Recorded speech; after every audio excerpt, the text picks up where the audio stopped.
kulanti wanaagsan mar kale iyo ku kiimid xabsa aan kusoo dhawaada meel kasta oo aad naga daawanaysaan Ramadaan Kariim maanta waxaan idin tusayaa cabitaan ma sha Allah anaga aan jecelnahay gurigeena ilmaha jecel yihiin si fudud loo sameeyay taqaanaan qara laga sameeynaya cabitaan taqaanaan laakiin aniga sida aan u qastaan rabaa inaan idin tuso insha Allah fiirsada sida fudud loo sameeynayo maanta waa maalintii qaraha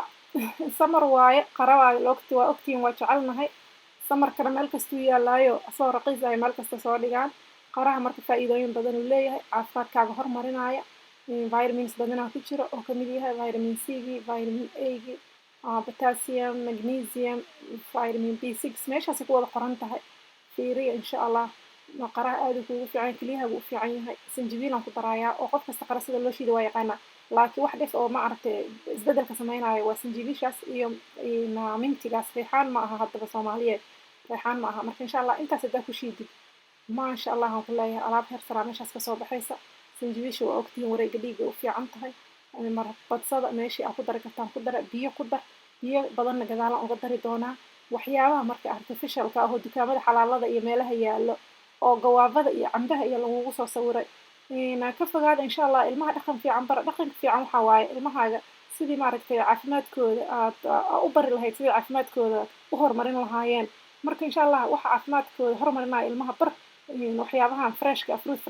fruitkan freshka guriga keen shiid aad ma aragtay u fiican tahay dhaqan fiican u tahay ilmahana caafimaadkooda u horumarinaysa marka insha Allah ka faa'iideysta shiida marka shiidid marka waxa sameynaysaa waa miiraysa gufurkaas looma baahna waa miiraysa gufurkaas looma baahna gufurka waa waxa badan ma aragtay xumeeya qaraha markii la ma aragtay la shiidanayo waxa xumeeya waxa waa gufurka hadaa ka miirto alaab xareeda oo beel ah ugu soconaysa akaaga soo baxaysa Soomaali marka hadaa joogto waxyaabo badan oo kala duwan haysta walaalayaal ka faa'iideysta shiidta waxyaabaha dhalooyinka la idin ku soo shubo meelahaas laga keenay dibadaha